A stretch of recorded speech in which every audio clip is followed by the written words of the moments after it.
Good morning दोस्तों, जय हिंद। कैसे हैं आप? आई होप आप सब अच्छे होंगे और आपकी पढ़ाई भी अच्छी चल रही होगी। तो चलिए आज देखेंगे हम लोग 6 मार्च 2024 के इम्पोर्टेंट करंट अफेयर क्वेश्चंस के बारे में। जो भी आज के इम्पोर्टेंट क्वेश्चन होंगे सारे इस वीडियो में डिस्कस करेंगे।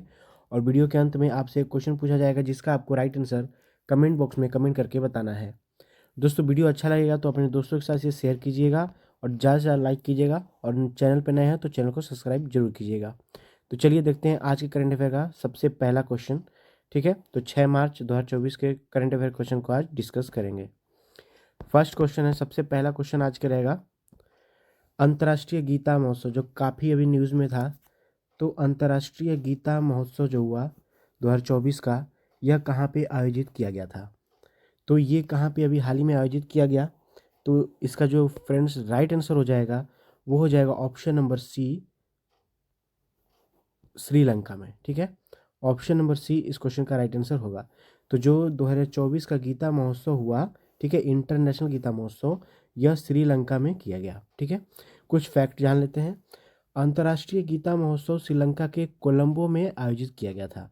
याद रखिएगा, यह कब से कब तक हुआ? तो 1 से लेके 3 मार्च के बीच में ये किया गया था। ठीक है, इसकी थीम थी वसुधैव कुटुंबकम। ठीक है, और ये वसुधैव कुटुंबकम इस बार की थीम थी।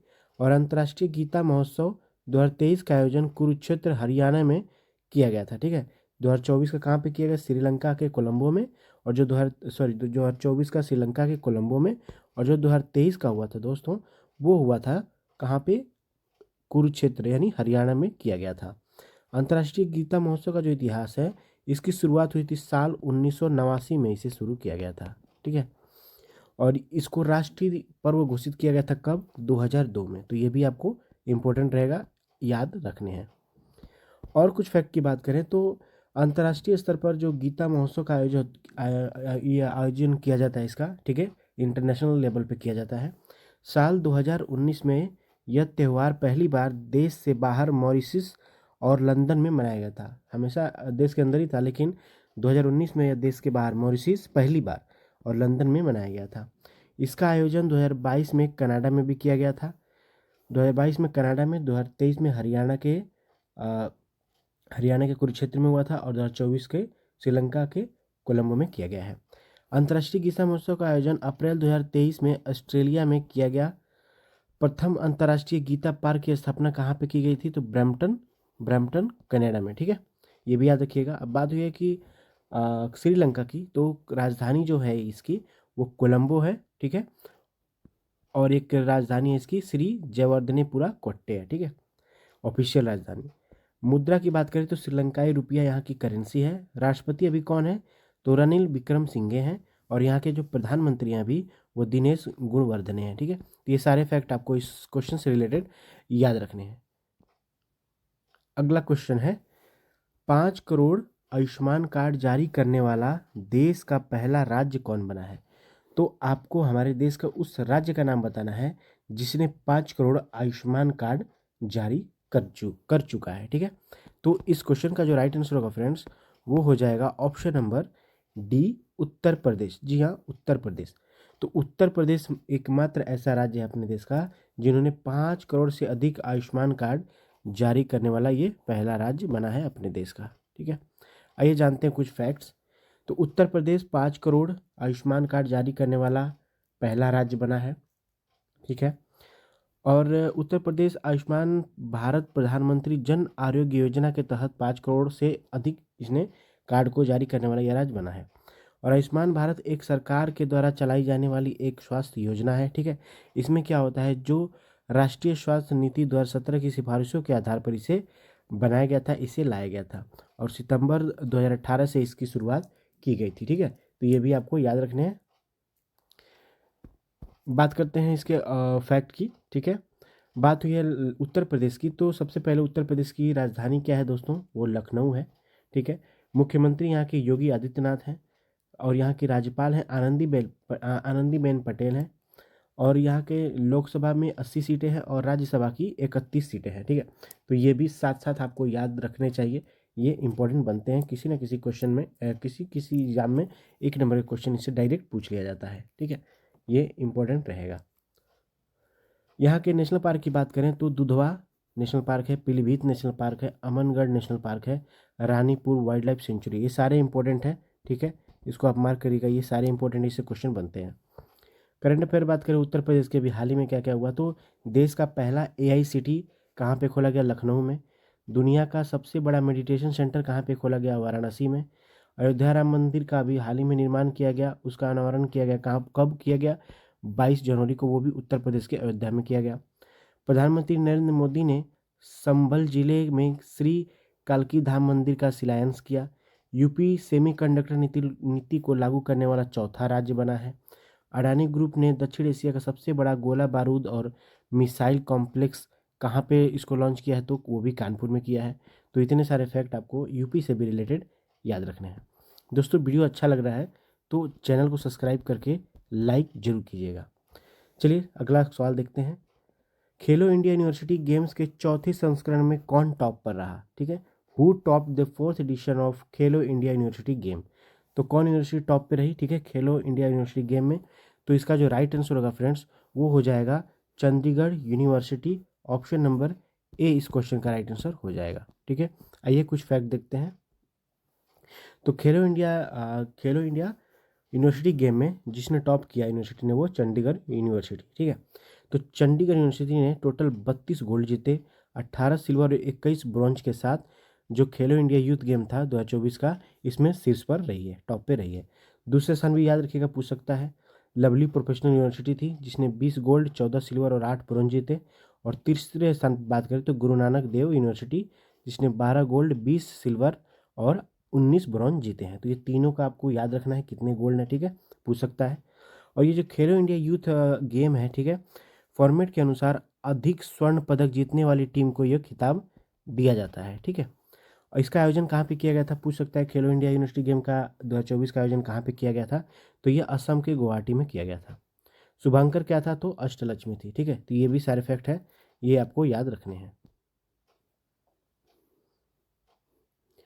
अगला क्वेश्चन देखें, तो अभी हाल ही में, ठीक है, हाल ही में राष्ट्रीय जन्मदोष जागरूकता माह 2024 किसके द्वारा को लॉन्च किया गया, तो who recently launch national birth defect awareness month 2024, तो किसके द्वारा लॉन्च किया गया, किस मिनिस्ट्री के द्वारा। तो फ्रेंड्स इसका जो राइट आंसर होगा ऑप्शन नंबर बी हो जाएगा, नीति आयोग के द्वारा। ठीक है, ऑप्शन नंबर बी इसका राइट आंसर होगा।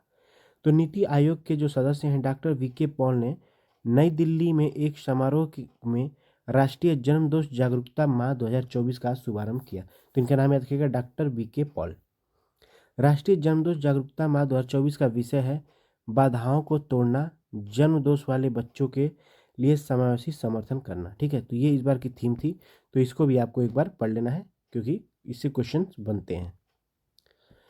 बात करते हैं नीति आयोग की, तो इसका जो फुल फॉर्म है सबसे पहले यही पूछ लिया जाता है, national institution for transforming India. ठीक है, नीति आयोग। ठीक है, इसकी स्थापना हुई थी 1 जनवरी 2015 को। मुख्यालय न्यू दिल्ली है। अध्यक्ष कौन होते हैं, तो देश के प्राइम मिनिस्टर नीति आयोग के अध्यक्ष होते हैं। तो अभी कौन हुए, Narendra Modi.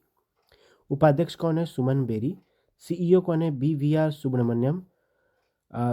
Launch of national birth defect awareness month 2024। ठीक है, तो ये सारे आपको याद रखने, इससे रिलेटेड जो भी क्वेश्चन बन सकते हैं वो आप इजीली इससे अगर याद रहेगा तो कर लेंगे। बात करते हैं अगले क्वेश्चन की, तो अभी हाल ही में बॉर्डर सिक्योरिटी फोर्स की पहली महिला स्पाइनर कौन बनी है, तो who has become the first female sniper of border security force. ठीक है, स्पाइनर बनी है, वो भी महिला बनी है, किसमें, BSF में। तो ये इंपॉर्टेंट बनता है, तो इसका जो राइट आंसर होगा फ्रेंड्स वो हो जाएगा ऑप्शन नंबर इसका ये सुमन कुमारी होंगे। ठीक है, ऑप्शन नंबर डी इस क्वेश्चन का राइट आंसर होगा, हाईलाइट कर देता हूँ। ठीक है, ये option number D right answer होगा। तो सीमा सुरक्षा बल यानी BSF की सब इंस्पेक्टर सुमन कुमारी सीमा सुरक्षा बल की पहली महिला स्पाइनर बनी है। ठीक है, सुमन कुमारी याद रखिएगा। सुमन हिमाचल प्रदेश के मंडी जिले की रहने वाली हैं। वह साल 2021 में BSF में शामिल हुई थी और सीमा सुरक्षा बल में, ठीक है, ये शामिल हुई थी। याद रखिएगा कहाँ की रहने वाली है, हिमाचल प्रदेश के मंडी की ये रहने वाली हैं। बात हुई है BSF की, तो इसकी स्थापना दिवस मनाया जाता है 1 दिसंबर 1965 को इसको स्थापित किया गया था। मुख्यालय नई दिल्ली में। अध्यक्ष अभी कौन है, तो नितिन अग्रवाल है। तो ये नाम जरूर याद रखिएगा, सुमन कुमारी बनी है पहली BSF में स्पाइनर बनी है जो भी की वो फीमेल है, ठीक है, याद रखिएगा। अगला जो क्वेश्चन है वह इंटरनेशनल बिग कैट एलायंस का मुख्यालय किस देश में स्थापित किया जाएगा। तो इंटरनेशनल बिग कैट अलायंस का जो मुख्यालय होगा वो किस देश में स्थापित किया जाएगा। तो इसका जो राइट आंसर होगा फ्रेंड्स वो हो जाएगा ऑप्शन नंबर बी, अपने भारत में ही किया जाएगा, ठीक है। तो इंटरनेशनल बिग कैट अलायंस का जो हेडक्वार्टर होगा वो भारत में ही बनाया जाएगा। तो ये इंपॉर्टेंट बन सकता है। फैक्ट की कुछ बात करें तो अभी हाल ही में केंद्रीय मंत्रिमंडल ने 29 फरवरी 2024 को इंटरनेशनल बिग कैट अलायंस यानी आईबीसी की स्थापना को मंजूरी दे दी है। अलायंस का मुख्यालय भारत में होगा। इसे 2023-24, 27-28 तक 5 वर्षों की अवधि के लिए 150 करोड़ रुपए की एकमुश्त बजटीय सहायता भी दी जाएगी। उद्देश्य इसका क्या है, ये किस लिए बनाया जाता है, आखिर में कोई चीज़ बनता है तो उसका उद्देश्य होता है। तो इसका उद्देश्य है जो बाघों, बड़ी बिल्ली परिवार की अन्य प्रजातियों तथा इसकी अनेक जो लुप्त प्राप्त प्रजाति के संरक्षण के लिए यह अलायंस बनाया गया है। प्रधानमंत्री ने इसकी घोषणा बाघों के संरक्षण में भारत की भूमिका को महत्व देते हुए वैश्विक बाघ दिवस 2019 के अवसर पर एशिया में अवैध शिकार को रोकने के लिए भी इसकी शुरुआत की गई थी। इसमें क्या होगा, 96 बिग कैट वाले देश, बिग कैट के संरक्षण में रुचि रखने वाले देश और संरक्षण भागीदारों और वैज्ञानिक संगठनों का यह एक समूह होगा, ठीक है। तो ये आपको याद रखने है इसका उद्देश्य क्या है, तो ये इम्पोर्टेंट बन सकता है। बात करें अगले सवाल की, तो हाल ही में खोजी गई हेड सील्ड समुद्री स्लग की नई प्रजाति का नाम किसके नाम पर रखा गया है, ठीक है। तो एक अभी हाल ही में हेड सील्ड सी स्लग की डिस्कवर किया गया है, ठीक है। तो उसका नाम किसके नाम पे रखा गया है। तो जो राइट आंसर होगा ऑप्शन नंबर डी हो जाएगा, राष्ट्रपति द्रौपदी मुर्मू जी के नाम पे उस स्लग का नाम रखा गया है, ठीक है, समुद्री स्लग का नाम, ठीक है। तो आइए कुछ फैक्ट जानते हैं ये क्या है। तो भारतीय सर्वेक्षण प्रणाली, ठीक है, भारतीय प्राणी सर्वेक्षण के द्वारा वैज्ञानिकों ने बंगाल की खाड़ी में हेड सील्ड समुद्री स्लग की एक नई प्रजाति की खोज की है और इस प्रजाति की खोज पश्चिम बंगाल और उड़ीसा तट पर हुई है और इस प्रजाति का नाम भारत की राष्ट्रपति द्रौपदी मुर्मू जी के नाम पे रखा गया है।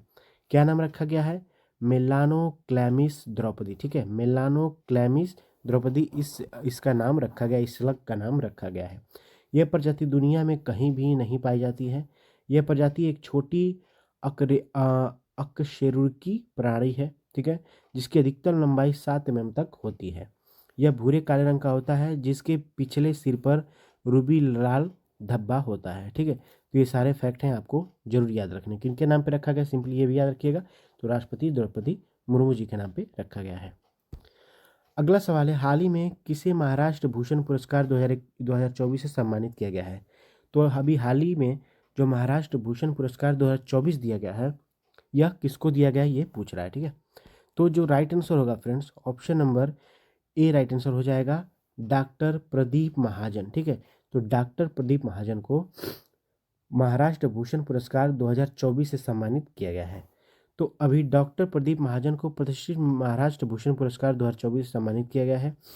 जो चिकित्सा के क्षेत्र में उनके योगदान के लिए यह सम्मान उनको मिला है। वे स्टेम आरएक्स अस्पताल और अनुसंधान केंद्र के संस्थापक और अध्यक्ष भी हैं। पिछली साल ये जो दिया गया था अवार्ड यह अप्पा साहेब धर्माधिकारी को दिया गया था, तो इनका भी नाम आपको जरूर याद रखना है।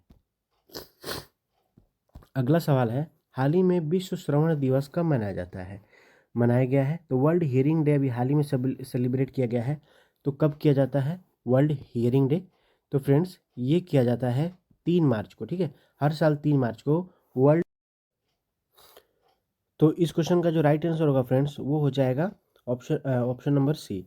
तो विश्व श्रवण दिवस हर साल वर्ल्ड हियरिंग डे ये 3 मार्च को मनाया जाता है। तो अभी हाल ही में जो डे मनाए गए हैं अभी उसको मैंने यहाँ पे लिख दिया है, आप एक बार जरूर देख लीजिएगा। 1 तारीख को शून्य भेदभाव दिवस, 3 तारीख को विश्व वन्य जीव दिवस यानी वर्ल्ड वाइल्ड लाइफ डे, 4 तारीख को 2 दिवस मनाया गया, एक नेशनल सिक्योरिटी डे और वर्ल्ड ओबेसिटी डे, ठीक है। और 3 तारीख को भी मनाया जाता है वर्ल्ड हियरिंग डे। तो ये आपको सारे याद रखना है, आप रिवाइज करते चलिए आपको याद हो जाएंगे। अगला सवाल है, हाल ही में इंदिरम्मा आवास योजना किस राज्य में शुरू की गई है? ठीक है, तो इंदिरम्मा हाउसिंग स्कीम शुरू किया गया है, वह अभी हाल ही में किस राज्य में शुरू किया गया है? तो इसका जो राइट आंसर हो जाएगा ऑप्शन नंबर बी, तेलंगाना की सरकार ने इसे शुरू किया है। क्या? इंदिरम्मा आवास योजना, ठीक है, तेलंगाना सरकार के द्वारा शुरू किया गया है। तो इसमें क्या होगा, जो भी तेलंगाना सरकार ने गरीबों के लिए इंदिरम्मा आवास योजना की शुरुआत की है। इस योजना में क्या होगा, राज्य सरकार उन लोगों के लिए घर बनाने के लिए 5 लाख वित्तीय सहायता देगी जिसके पास पहले से ही आवासीय भूखंड है, और जिन गरीबों के पास भूखंड नहीं है, इस योजना के तहत भूखंड और 5 लाख रुपए दिए जाएंगे। मतलब जो भी गरीब है, अगर उनके पास अपनी ज़मीन है तो उनको घर बनाने के लिए, जिनके पास घर नहीं है लेकिन ज़मीन है, उनको 5 लाख रुपए दिए जाएंगे। और जिनके पास लैंड और घर भी नहीं है, उनके लिए लैंड भी दिया जाएगा प्लस 5 लाख रुपए बनवाने के लिए भी दिए जाएंगे। तो इस योजना का नाम क्या है? इंदिरम्मा आवास योजना। इसको किसने शुरू किया, किस सरकार ने? तो तेलंगाना की सरकार ने इसको शुरू किया है। ठीक है, आई होप वीडियो आपको अच्छा लगा होगा। फ्रेंड, बात करते हैं कल के पूछे गए क्वेश्चन ऑफ द डे के आंसर की। कल मैंने आपसे क्वेश्चन पूछा था कि हाल ही में जारी तेंदुओं पर नई रिपोर्ट के अनुसार भारत में तेंदुओं की संख्या अब कितनी रह चुकी है। और अभी याद रखिएगा, सबसे ज़्यादा जो तेंदुओं की संख्या है वो एमपी में है।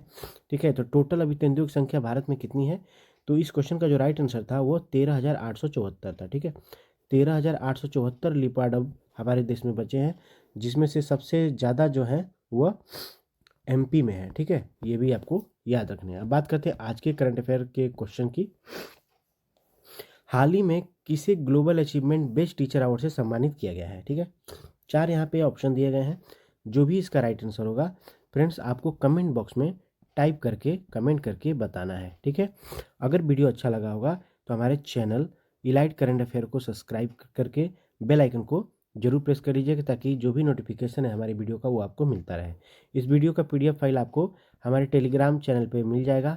टेलीग्राम में जाके आप इलाइट करंट अफेयर सर्च करिएगा, वो आपको मिल जाएगा, और इसका मैं लिंक भी आपको डिस्क्रिप्शन बॉक्स में दे दूंगा। ठीक है फ्रेंड्स, अगर वीडियो अच्छा लगा हो तो सपोर्ट जरूर कीजिएगा। चलिए, कोई कमी भी हो तो बताइएगा ताकि मैं और बेहतर ला सकूं। चलिए, मिलते हैं कल के वीडियो में। तब तक अपना ख्याल रखें, सुरक्षित रहें और पढ़ाई करते रहें। जय हिंद, जय भारत।